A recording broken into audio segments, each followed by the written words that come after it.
I want everybody to take their right index finger and put it up into the air. Find a magical pause button in front of your finger that is the pause button to your life outside of this room. So if you're upset with somebody, if you're worried about your finances, if you're frustrated because there's a lot of pretty women here and you don't know how to talk to them, press the pause button right now. Do that. And then say click.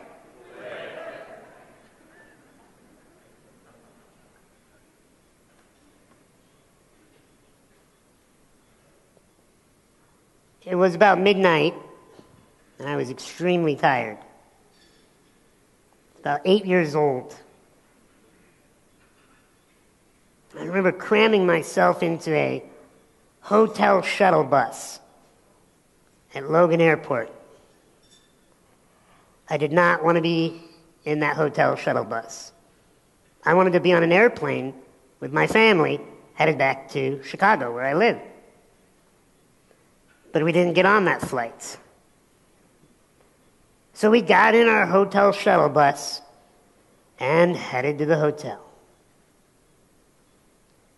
And at 8 years old, I wiped the sleep out of my eyes, and I turned to the bus driver and started a dialogue. I just had a simple conversation. I asked him about his life, talked to him, we laughed, we joked around. To me, it was just a way to pass 15 minutes until I could finally get to the hotel. But what you have to realize is that time to you is not time to everyone else. What might just be a passing smile to you could save another person's life. We entered the hotel, and my family and I were famished, so we went to the restaurant in the hotel. We ordered food. It was late. They were basically closed, and they opened it up for us. We started eating. I was falling asleep a little bit into my pasta marinara, and then I see the bus driver. His name was Bill. And Bill comes walking to the table, and he looks at my parents, and he said, "Thank you. Thank you for raising such an amazing boy. Because tonight was a magical night for me." And he kneels down beside me. I'm just wanting to eat and go to bed at this point. I'm just looking at him like, what's going to happen here, huh? So I'm eating my pasta, and he puts his hand on my head. And he does that thing we do when we're just so in the moment. We just want to reach out and connect to somebody. And he begins to cry. And he said, "Tonight I was going to kill myself. I had it all planned out. This was the last run I was going to take in my bus. But spending time with your son, I realized that I have life in me. I realized that life is worth living." And what you don't know is that a few years ago, my wife left me, and my children won't speak to me, and I've been feeling tremendously sorry for myself. But when your son got on this bus, I realized sorrow is a choice.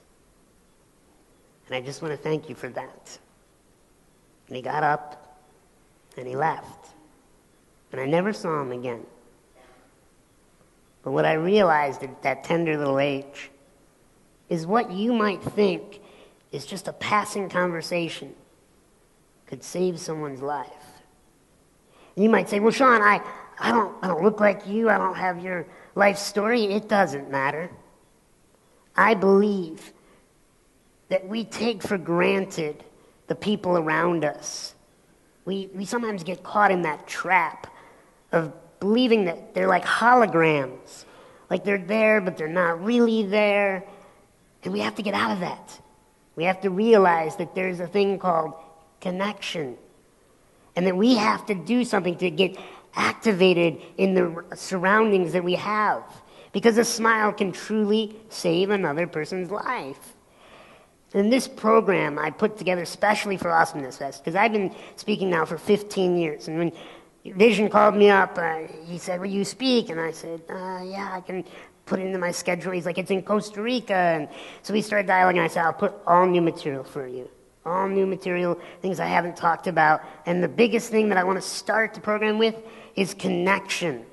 Because really, you're here to learn and you're here to have fun. But at the end of the day, I hope you are here to make friends. I hope you're here to make contacts.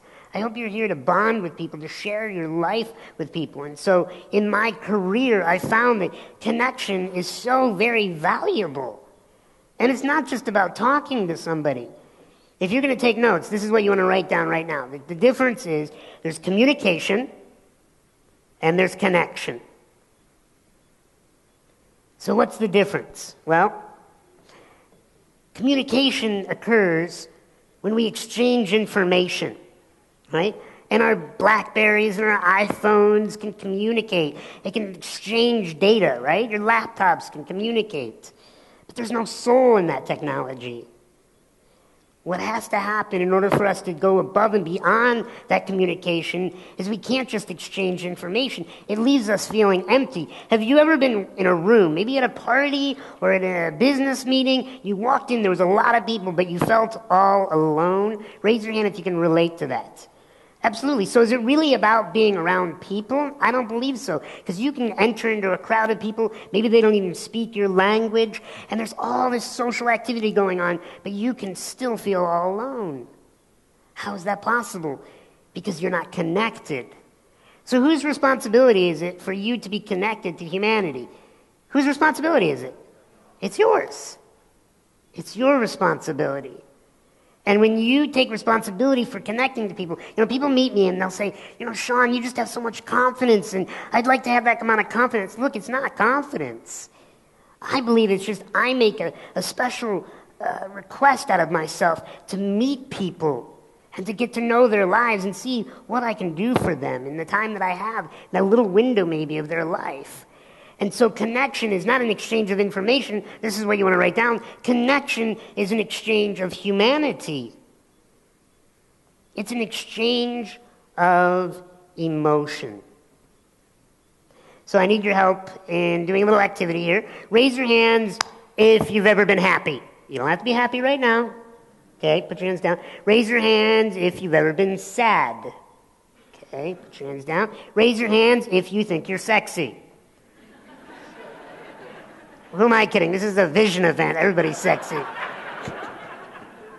You weren't allowed in if you were ugly. Anyway, sorry, that just slipped out. Anyway, connection. It's an exchange of emotion. We've all been happy, have we not? We've all been sad and scared.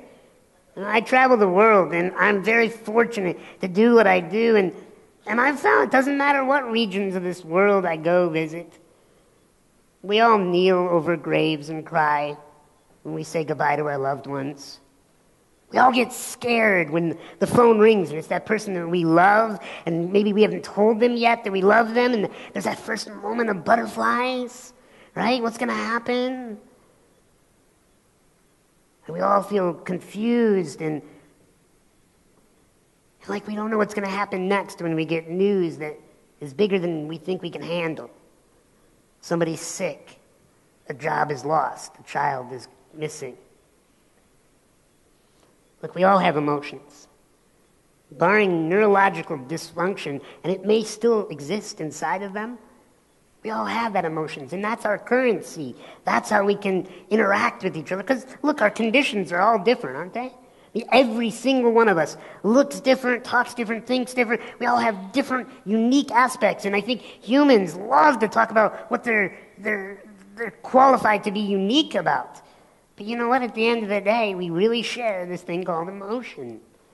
And if you can relate to people through their emotions, and in business, that's extremely important. Until somebody has an emotional connection to what you're bringing, the value you have. I know many of you are entrepreneurs and run your own businesses. Look, until you can link an emotion to what you have. People aren't going to listen. People aren't going to care. Think about it. I want you to think right now about somebody in your life that had a massive impact in your life when you were young. Close your eyes. Let's just close our eyes and visualize a person. Maybe it was a teacher, a counselor, a friend, a parent, a neighbor, a custodian, a gym teacher, right? Think about that person. Now I have a question for you about that person. Did you like them because they were the most articulate? Did you like them because they had the best syllabi? They had the best homework assignments or lectures, or because they smelled nice? No. Why did you like them? Why do you feel that you still remember them? Because, you can open your eyes now, because you felt they cared about you. And that's when the connection takes place. The moment we feel somebody cares about us, we are open to learning from them. We're open to listening to them, to growing with them. But as long as we feel they don't care about us, we close off. Is this making sense? Do you guys understand this? Yes or no? Yeah, absolutely. So what I would like to do in the time that I have here is I want to share with you elements to connection. I've been blessed to work with some powerful individuals that you've heard of, individuals that really are moving society, both in business and spirituality and in government. And I want to share with you the lessons that I've learned from them in connection. And connection is so very valuable at this seminar, because when the talks are over and you're out there and you're interacting, I really want you to push yourself. I want you to utilize these tools. See, this isn't like, oh, hey, take notes and then go home, file them, and never look at them again. No, this is like immediate, massive action. You're going to take this material and use it while you're even here. Because think about it. What would happen if we took these lessons of connection, we all implemented them? By the end of this event, it would be like we're one massive, happy family. And that's what I want. Is that what you guys want? Yes or no? Yeah. Absolutely. So let's start off right now. I want to show you the difference so that you know the feeling between connection and just communication. So can you guys role play with me? Can you guys act things out for me? Yes or no? Okay, here we go. So I want you to think about somebody who is really, really painfully shy. Oh, man, they're afraid of their own shadow. Raise your hand when you have a picture in your mind of who this is. Come on. You know who you... Okay. It doesn't have to be you. So what I want you to do now is I want everybody to stand up, and in your painfully shy, quietest voices, I want you to meet 5 people shy style. You're going to meet them as if you were the shyest person in the world. Let's do that now. 5 people. Go. People around you.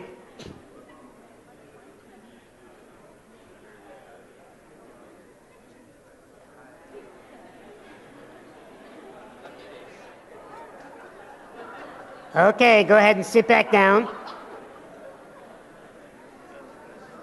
Hey, shy people don't hug. Hey. All right, let's give it up for being shy. All right.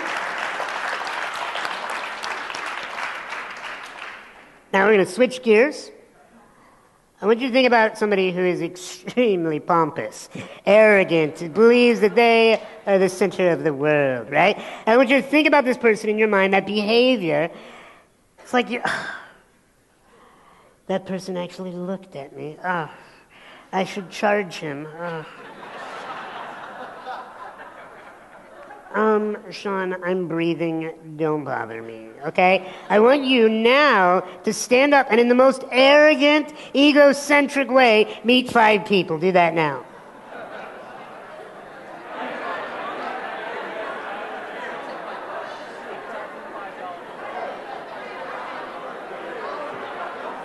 All right. I need my arrogant people to sit down.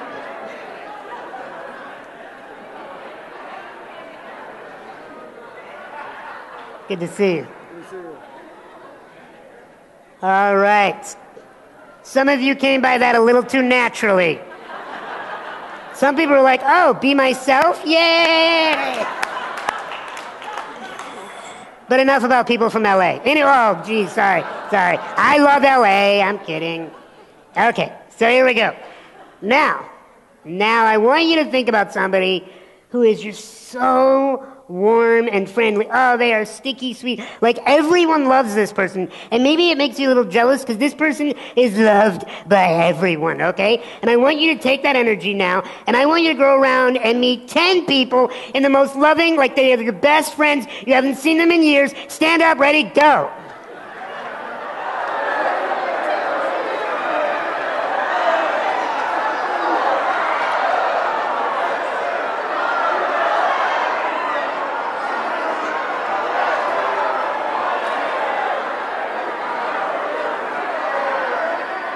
All right.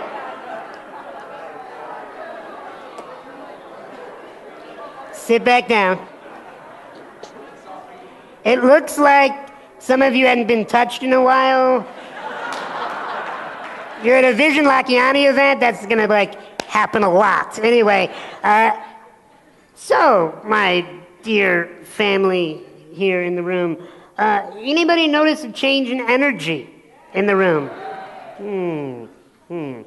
Who's responsible for that energy? You are. So when people come up to you and you interact with them, I want you to hold that space of, I am responsible for connecting to this person. I want to fast forward to just not too long ago, I think it was about a year ago. I was out with a friend, we were at a dance club. And my buddy, I don't know if you are aware of this, but I was built for dancing. I've been actually banned from a couple states up in the U.S. because my dancing moves too hot. Anyway, we're at this club, and my buddy is watching me interact. At the time, I was single. Let's make that clear. So I'm out on the dance floor, and there's all these women in a big circle around me, and they're all like, Sean. They didn't know me. I just created that. One of my mentalities is, when I come to your reality, we're going to throw a party. No matter how long I get with you, we're going to throw a party. So anyway, I create that mind frame, and he's watching this, and he comes up to me afterwards. He's like, dude, it's just not fair. And I'm like, why? He's like, yeah, keep in mind, this is my close friend. And he's like, women come up and meet you because you're in a wheelchair. And I'm like, really? Women come up to me because of the wheelchair. Oh, you're right, because, ever since little girls growing up, they're like, oh, I just want to meet a little man in a wheelchair. What are you talking about?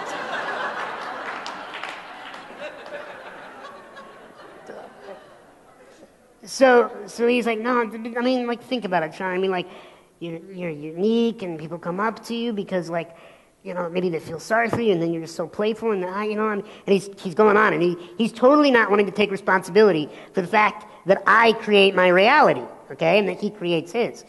So I said, okay, I'm going to do something. I've never done it, and I don't want to ever do it again, okay? So I'm going to show you. We're going to let a few minutes go by. I'm going to go off to a different part of the club. I'm going to show you what would happen if I didn't create the party.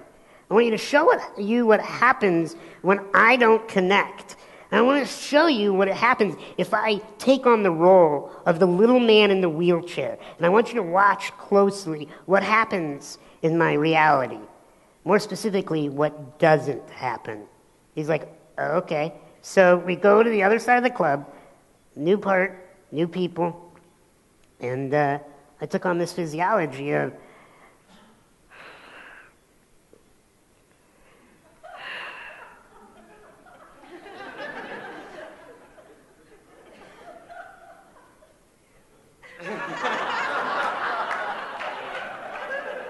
and I'm just bringing on this physiology of I hope you see me. I'm over here. And you know what happened? No one made eye contact with me. People walked right past me. People actually avoided me because they felt sorry for me. Now, was it my container or was it my energy? Which one was it? It was my energy. And as he watched this, he got more and more petrified because he thought he was losing his best friend. He's like, oh my God, are you going to be able to come back? He's freaking out. He's like, don't ever do that again. I'm sorry, you're right, it's the energy. Just get a circle of girls around us, man. Come on, Sean, snap out of it. Energy, folks. You are responsible for your reality. Connection. It's the connection. I choose to make you comfortable with me. It is my responsibility. Thank you, Lisa.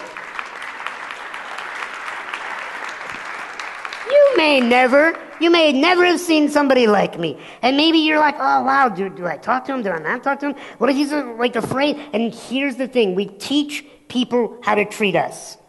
Okay, that's not something new that Sean created. I'm spouting what the masters have taught for thousands of years. Like, we teach people how to treat us. And if you want to teach people to treat you with disrespect, you want to teach people to treat you as if you're shy, you want to teach people to treat you that they would never want to buy something from you, you want to teach people that you are not lovable, you want to teach people that? I don't think so. But maybe that's what you're doing. And maybe that needs to change today.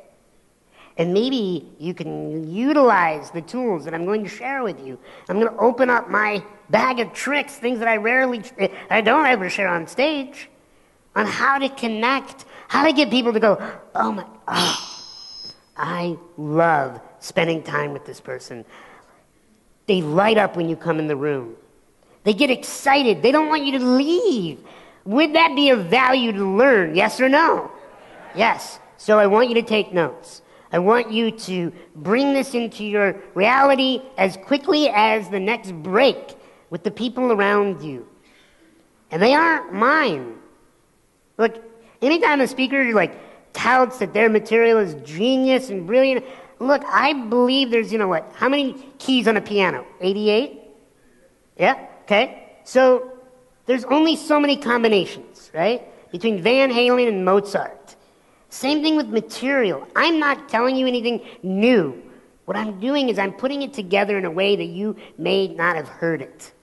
So, with that said, I'm going to go back to the 3 people that I really look up to for connection. People that I think are making a massive impact on this planet. People maybe you want to meet in your life, so this will give you one step closer to that experience. First one. Raise your hand if you ever heard of a fellow named Bill Clinton. Okay? You don't have to like this guy politically, all right? But there's this man named President Clinton. He was a president up in the U.S. a few years ago, and he was known for a lot of things, but one of the things that he was known for was his ability to connect with people. Even the people, don't go there, even the people who said they hated him. Look, I worked in the White House for the man, and I was just bewildered. I was amazed. There would be these politicians and lobbyists, and people would come in, interest groups that were disagreeing with the president, and they would come in with scowls on their face into the east side of the White House. They would be, I can't believe I'm going to meet President Clinton. And they would come and they work their way through the tour, and then they would come and meet with him in the west side of the White House, and they would leave, and they'd have their arm around him, and they would be like, you're just awesome, Bill. I know we're on the opposite sides of our agreements and all that, but dude, can we go fishing? That's his power. How does he do it? Well, I'm going to share 4 things that I picked up on. 4 things that I sat down and got to know him and re-engineered some of his tools. Number 1, you need to get good at asking people's names and using their names. What President Clinton would do, didn't matter if you had a name badge on or not, he was going to get to know your name. And he was going to use it in the sentences that he would share when he opened his mouth to speak to you. Because, it's amazing. They say that everywhere from neurochemists that there's nothing more pleasing than hearing the sound of our own name in a pleasant voice. Think about that. Think about in your own mind, your name being said in a pleasant sounding voice. It makes you feel loved. It makes you feel acknowledged. And when you meet somebody, we all are very lucky to have name tags on, but in the real world, we don't always get to wear name tags. So that's why you have to get good at spending time with people's names. And how many people have ever, use the excuse, I'm not good at remembering people's names. Come on, right? I want you to know that's a belief. And I want you to know that if you have trouble with that, that may be because you keep telling yourself over and over and over. That could be one. And two, it's maybe because you're afraid, because you hear it once, you're afraid to ask for it again. Look, I would rather ask you like 5 times and be totally with you, your name, and then by the time we're done, remember that name, or at least use it in the conversation. And that's what President Clinton would do. And so as we spend time together, I want you to get to know people and remember them by name. Because that may be the only thing you remember about them in the conversation that you have. But that will mean so much to them. And I'm blessed because I happen to look a little different. So it's very hard to remember my name. No, actually, it's very easy to remember my name. Not all of us have that unique ability. So when you're meeting people, maybe make some fun little game in your head. If their name is Anna, rhyme that with banana in your head. Do whatever little fun game you can do to remember their name. Or remind yourself of somebody else you met with that name that you remember. Create the little games to remember people's names, but remember, that's going to go a long way. Number 2, something I learned from President Clinton. President Clinton had a way of making eye contact. He had a way of locking eyes. And here's what I've seen in my day of being around some amazing people. I've been fortunate to work with some of our star athletes in the world. I've been fortunate to work with some of the pop singers and legends in music and business and all these people that just get swarmed with people wanting to get their autographs and pictures taken. And I remember that President Clinton had something special to him that most, if not almost all of the others that I've met wouldn't embody. And then when he locked eyes on you and he was talking with you, he wasn't looking around for the more important people in the room to be talking to. He was with you until he was done, until you were done. And he was in your eyes and with you in that moment, creating a bubble around the two of you. Because look, if you're creating this energy of, oh, wait, okay, I know I'm talking to this person, but I really want to meet Sean, and Sean's over there. Or I want to talk to Vision, or and you're not with the person that you're talking to, what energy are you sending out? They're more important than you. And now, what taste does that leave in our mouth? How does it make our heart feel? Even if we're not conscious of it, our unconscious is picking it up. Number 3 that I've learned from President Clinton. This is really big. I love this one. President Clinton, didn't matter who you were, he would ask your opinion about things. And I've noticed that humans are never in a shortage of opinion. I've never heard somebody go, Sean, I don't really have an opinion on that. That may happen once in a blue moon, but the majority of the time, here's my opinions. Blah, blah, blah, blah, blah. Right? And we want to share our opinions. We want to be heard. I think we want to be heard more than we want to talk. Think about that. What's the difference? Talking is just blah, blah, blah, blah, blah, noise. Being heard means that person is with us, connected to us. And so when we ask somebody their opinion, it's like we're actually making them a miniature expert in our life, in that little bubble, and in that little frame in our life. And it doesn't matter who they are. I remember I was 19 years old when I worked for President Clinton, and I was in the Oval Office, and he turned to me and he said, Sean, what's your opinion on that? And my heart fluttered, and I was like, oh my goodness, you're the leader of the free world, and you want to know my opinion. And I walked out of that, and I thought, man, that's one cool tool. I got to bring that into my life. I got to ask somebody, because guess what? I don't have to agree with your opinion. I can find it just valuable and interesting. I could hate you. I could be like, man, you are a punk, but tell me your opinion. And we create a bond. And it lets the other person know, hey, something in your life, in your mind, in your history could be of value to me. Teach me. And that's what the opinion is really about. Teach me. I think that everybody in this room has something to teach Sean Stephenson. I think everybody in this room has something to teach you. But they're not going to just throw it at you. You have to bring it out of them. And the last thing that President Clinton was really good at, that I want to get everybody in this room good at, except actually he was a little too good at this one, it was touch. okay? Touch. When we reach out and make physical contact with someone, there is an electrical exchange. You know, they've studied and they found that waiters and waitresses that just lightly tap the shoulder of their patrons when they first come up to the table, hi, how are you? Just that touch increases their tips. Why? Because it's saying, hey, I see you. Hey, I am actually interacting with you. You know, when touch doesn't, I mean, maybe you're somebody that's like not touchy-feely, and that's okay. I would actually kind of nudge you out of that mentality if you want to be a leader on this planet. But I'm here to tell you that just the slightest little touch on the shoulder, on the arm, when we shake somebody's hand, I always call it the hand sandwich, where you shake somebody's hand and you clasp over top of it, and you just hold it for a moment. So I want you to, sitting down, turn to the person on your left and right and give them a hand sandwich. Do that now.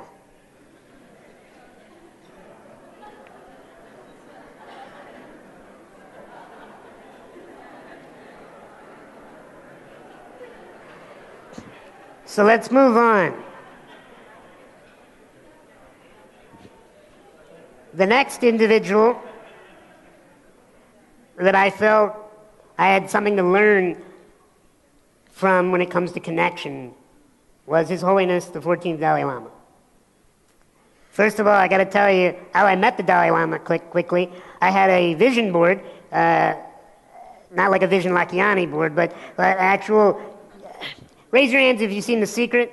You guys aware? Lisa, have you seen The Secret? Are you aware? Anyway, The Secret, it's this awesome movie, and it talks about the power of intention.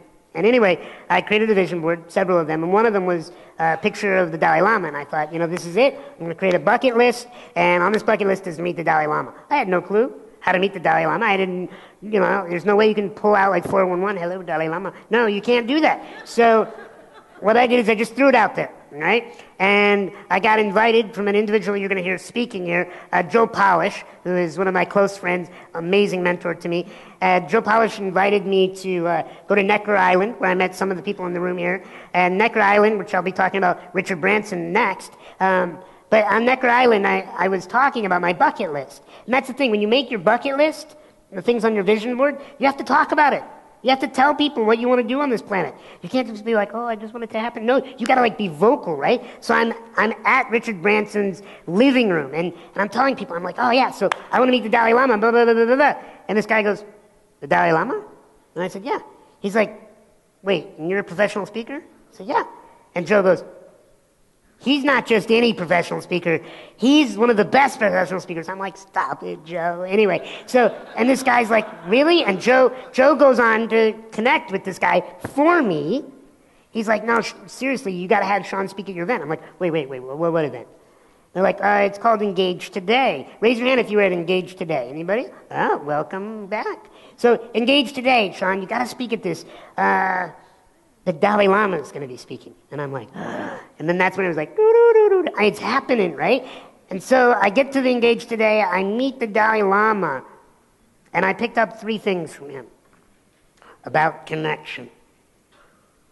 Number 1, the man has a smile that can melt an angry soldier's heart. A smile that could brighten this room, brighten these lights. So much of connection is right here and up here. You can't just watch. I'm going to smile without my eyes. Now I'm going to smile with my eyes. Is there a difference, yes or no? Okay. The Dalai Lama smiles with his whole body. He's like, he's got this playful wisdom to him, and it's in his smile right off the bat. When you meet people, you have to see, this is a signal. This is like the billboard of what you're bringing to their life. And you want to bring the billboard of like, let's play, right? Let's have fun. I am going to be okay for you to connect with. And you're going to bring that in your smile. And you're going to bring that in your eyes. Your eyes have to get involved. Your eyes have to get big. Your eyebrows have to go up. And there has to be play in your face as a child would do. So what I want you to do is I want you to put on the most warm, connective, silly grin with the big eyes, the big smile, and I want you to lock eyes with at least 5 people looking around the room right now. So look around the room, 5 people.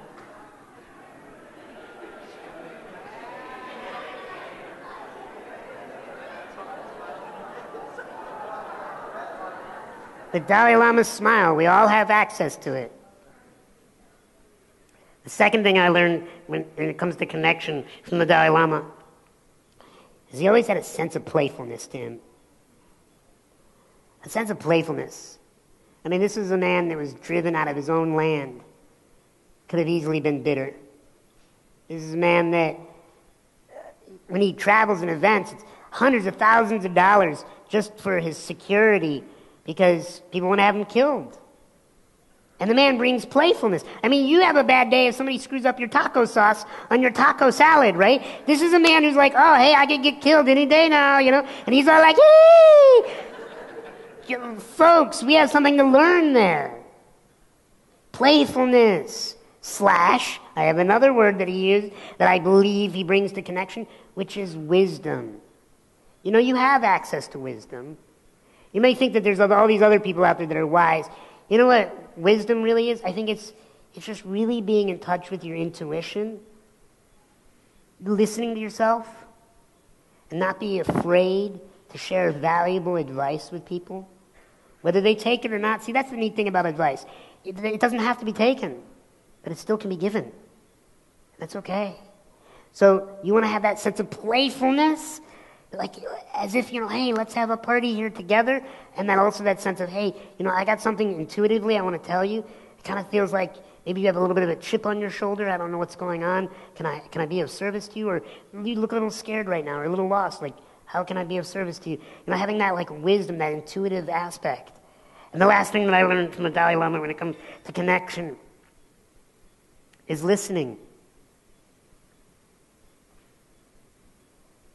The man listens. I've been a professional speaker for 15 years, and about 10 years ago, I had a young lady come up to me out of the audience, and she rolled her sleeves up, and there was these awful scars. She said, "Why do I do this to myself?" And all the oxygen just got taken out of my body, and I went, I don't know. And I got scared and confused. I didn't know, why would a person cut themselves? And so what did I do? I went back to school to become a therapist because I didn't feel like it was fair to just open up your feelings from being up here on stage and then get off stage and not have a clue what's going on with life. And I had a clue what's going on with the pain in your life. And so I went back to become a therapist, which is really another term for a professional listener. And one of the things that I learned in my training is you never want to get caught in the tendency to just believe, oh no, I have the habit here, this is your issue, this is your problem, da, da, da, da. Every person comes from a different space. And you want to listen to people differently. When you're listening to somebody, you got to put your life on pause. Remember we hit that little button out there so that you could be here with me? You got to hit that button more often and listen. And listen is not an activity of being quiet while formulating your response. And we see that, don't we? Have you ever said something to somebody and then like they're like, and they had no clue what you just said. And then you're like, what did I just say? What? What did I just say? And then you can see they're like looking for the tapes. And maybe they even like kick back what you said, but they didn't really hear it. Listening takes place when you put your life on pause. And you stop formulating your response. You just take it in. You know, sometimes, I think honestly, the people we like most to hang around aren't the people that maybe even have the best advice. I think they're the best listeners, the ones we like to hang around. So we want to get good at listening if we want to connect. So then that brings me to the third person that I wanted to talk about today, which is Richard Branson. And what I enjoyed about Richard Branson is when I went to his private island, it was just a magical experience. It felt like I was going to Jurassic Park, honestly. We get in this boat, we're going out to this island, and like there's like, I was waiting for like people to be like, oh, oh. It was weird. And so we get to the island, going up these steps, and people are carrying me. We come in, there's this long kitchen table, a dining room table, and we're eating, and in walks this man. And he's just to himself, and his hair is all wet, and he's in his bathing suit, and he comes, sits down. It's really quiet. And I start observing him. And I started looking at how he's interacting with all these business leaders that are very successful in their own fields.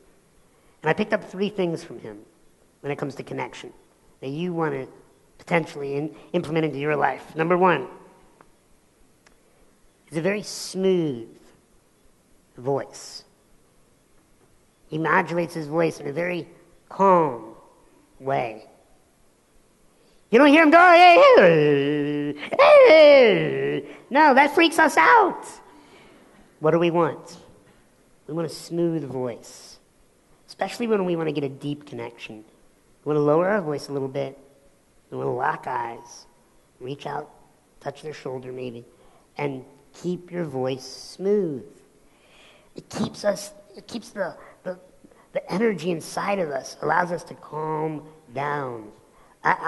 I love one of our dear friends, Eben Pagan. Eben says, and he's probably quoting somebody else too, Eben says, the person in the room that has the most power is the one that stays the calmest. Think about that. When you see somebody that's panicked, right? You almost don't want to spend time with them. You're like, I'm not going to survive if I hang out with this panic, right? You want calm, especially if you want to connect. Smooth out your voice and be calm. The next thing I learned, it's similar to what President Clinton did with opinions, but a little different. Richard Branson asked you questions. Ask questions. Because you don't even know where the answers are going to lead you. But 2 things will happen. One, that person will feel like they get to share. We love to share, right? And 2, we can get to learn. And so as you ask questions, as you're here in Costa Rica and you're meeting people from the Awesomeness Fest, sit down and care about them and say, so, what was the best thing you learned today? And come up with creative questions, not like, oh, so what do you do? Well, we're used to asking that. Say things like, so what was the best thing that happened to you today? What was the last thing that made you laugh? What do you love most about being you? So tell me, what do you look forward to most about when you're going home after Awesomeness Fest? What do you think is the one thing that you wanted to do in your life, but you were too scared to do, but man, if you just had the courage, it may be an awesome experience for you. Get good at asking questions. And ask creative questions. Ever spent time with a little kid? Kids have lots of questions. Why is the sky blue? Why is ice cream cold? Why do we have to go to bed? They ask all these questions, and we see them as connectors. I love kids. On the airplane when we got here, there's this little tiny kid. He's just walking up and down the aisle. He's like, hello, hello, hello. If any one of us did that, maybe outside of me, any one of us did that, you'd be like, sit down. Are you going to attack me? Sit down, right?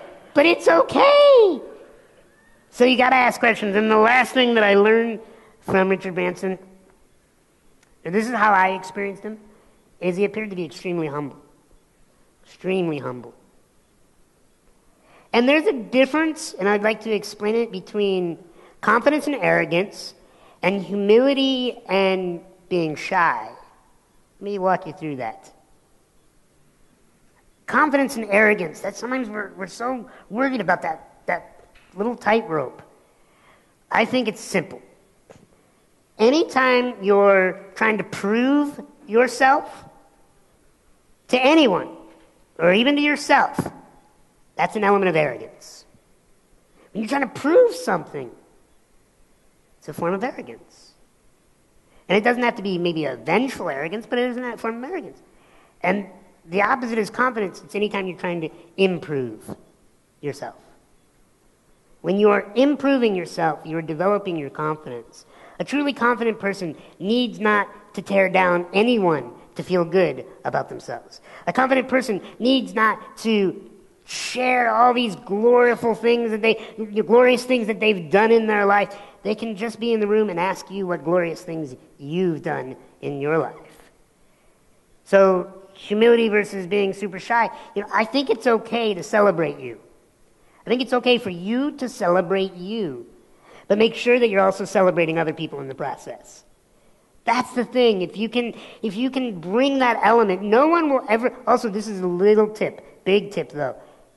If you're ever going to brag, just warn somebody you're going to brag. Just say, can I get your permission to brag? And they'll go, yeah. And then you can brag.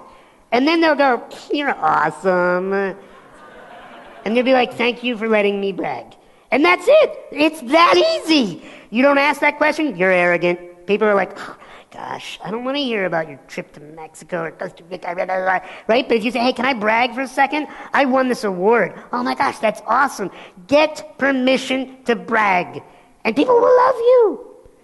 So let's try that right now. I want you to think of one thing that you're proud of right now, and we're just going to do this with one person.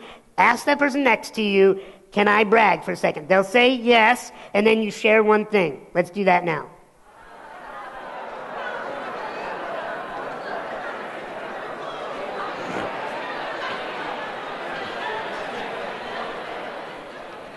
So how was that? How was that? So let's quickly review this. President Clinton used people's names. He made eye contact. He asked people's opinions, and he reached out and touched, had that physical connection. The Dalai Lama had that smile. He was also playful with that element of wisdom, and he listened. Richard Branson used a smooth, calm voice. He asked questions. And he used humility. He had nothing to brag about. And, I've done some cool things in my life. But at the end of the day, I really don't care if you think they're cool, because I did them for me. And what's cool about that is it builds on itself. People love to support people who do things to impress themselves and no one else. It's not about showing anything to you. It's about sharing things with you. So I would like to share with you my final thoughts about connection. And I have 3 things that I want to share. 1, you got to see connection as a game of ping pong. Are you guys familiar with ping pong? Yes or no? Okay. So, who's really good at ping pong? Like you're a champion. Okay, will you stand up for a second? Let's give it up to the champion ping pong master. All right. So, explain to the audience, because there may be a shy person in the room that doesn't know about ping pong, in like less than 20 seconds, how does ping pong work? You hit the ball across the table. Right? And hit it back. Right. And what would happen if the person never hit it back? You wouldn't have a game. Right. Okay. Thank you for that explanation. Connection is like a game of ping pong. And a really good game of ping pong is like really intense. It's like Forrest Gump. It's like bam, bam, bam, bam, bam. Right? Connection is the same way. In order for connection to work, there has to be an equal exchange.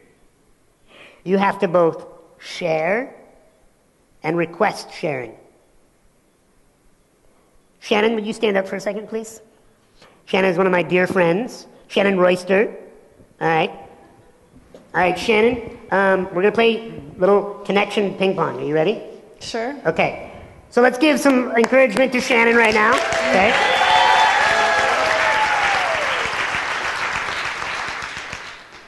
Shannon, sweetie, what was like the best 3 moments in the last year for you? Like the last calendar year, 2010, what are the top 3 highlights of your year? Top 3 highlights would be my 2-year-old walking. Something I haven't mastered. Anyway. Number 2? My husband having a record year in his company and me supporting that. Nice. And getting my health back, losing some baby weight, and Nice. feeling reconnected with my core. And Good. Now play a little ping pong here. Sean, Shannon, what? what were the last 3 amazing things that you experienced this last year? Very original question. Thank you. Oh, I was supposed to come up with a new one? Okay. No, it's okay. Sean. Yes. Best 3 places you've been in the last year? I was just speaking in Mexico City, which was awesome. 3,000 people, really awesome. I got to see the beautiful mountains and the sunset in Salt Lake City, Utah. Gorgeous. Nice. Wild party town. Get to Salt Lake. Awesome. And I got to go to a gorgeous resort on the side of a cliff in Maine, which was beautiful and have just amazing people around me. So now, here's the thing. We both said each other's names a couple times, did we not? We both made eye contact. We both smiled. We both used each other's names, and we both cared. And we had a 50-50 experience. How many people have you met in your life that just, I gotta go, peace, right? Raise your hand if you know what I'm talking about, right? Okay. Now, how many people do you know ask a lot of questions, but also never share about themselves? You leave, and you're like, oh, like, what are they all about? Like, who are they? And they kept to themselves. Neither are healthy part of the ping pong game. It has to be an equal exchange. So I play this little game in my mind. When I'm connecting with people, I ask myself, Sean, has the ball been on their side of the table at least 50% of the time? Because I'm a professional speaker, folks. It's very easy for me to go on and on and on. And I have to pull back the reins and go, Shannon, tell me. And get them involved. Be aware of the 50-50 process. And don't hide. You can't be like, oh, I'm just going to be 100% getting to know them. No, you're now leaving them without getting to know you. So does that make sense? Yes or no? Okay. So thank you, Shannon. Let's give Shannon another round of applause.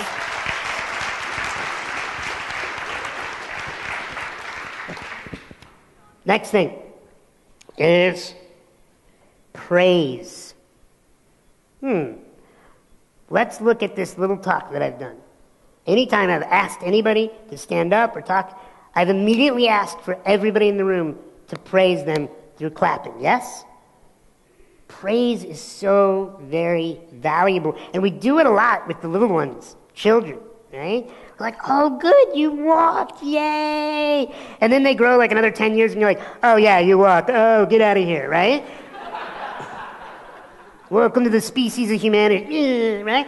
You stop praising people liberally. You stop praising people loosely. You start holding back your praise like, oh, well, they didn't do anything for me lately, so I'm not going to praise.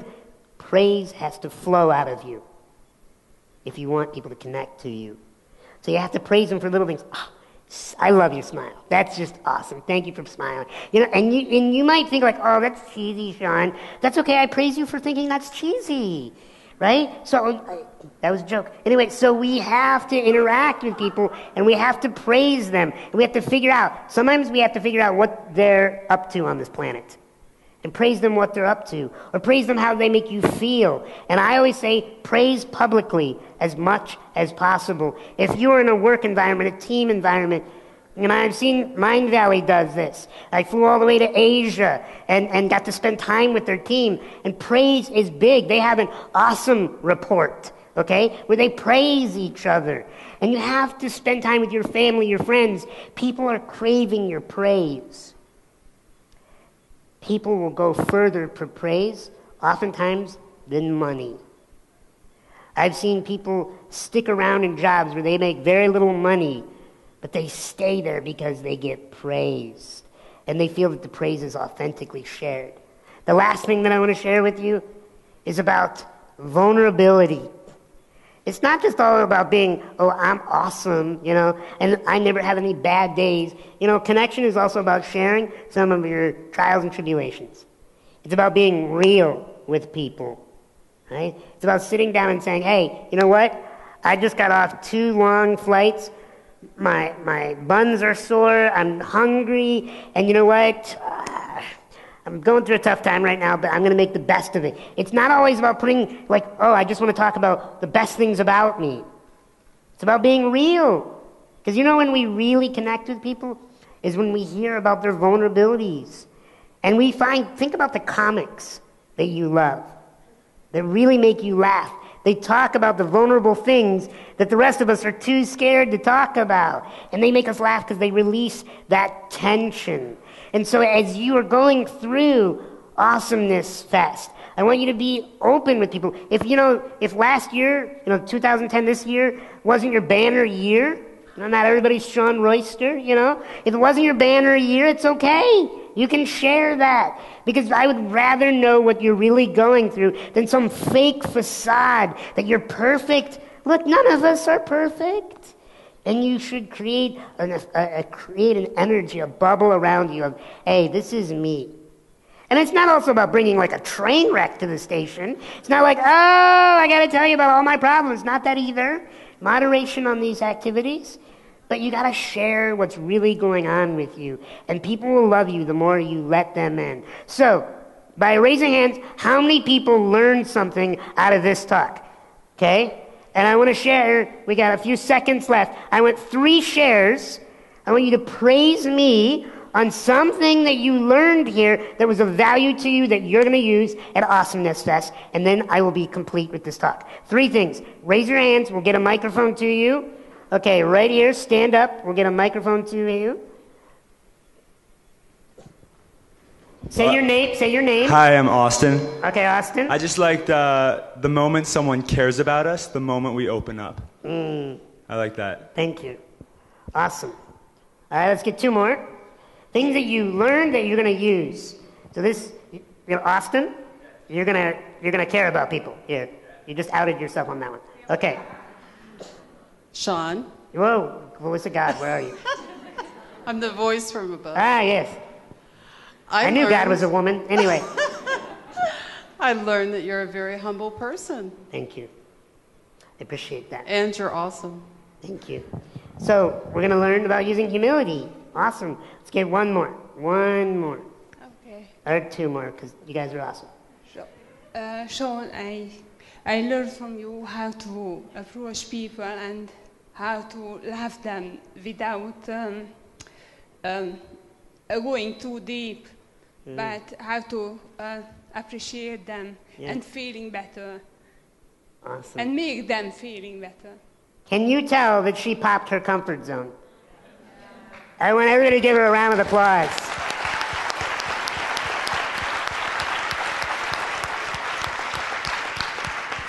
All right, we had one last share right over here. Sean, I'm grateful for you teaching me about asking people their opinion because that's going to allow me to connect with them more deeply, and that's really, really important to me. Awesome. Thank you. So now I want you to take your left index finger, your left, whatever, and I want you to reach out, and I want you to pop that invisible comfort zone bubble, and then I want you to go, boop. It's been my pleasure connecting to you today. Thank you very much.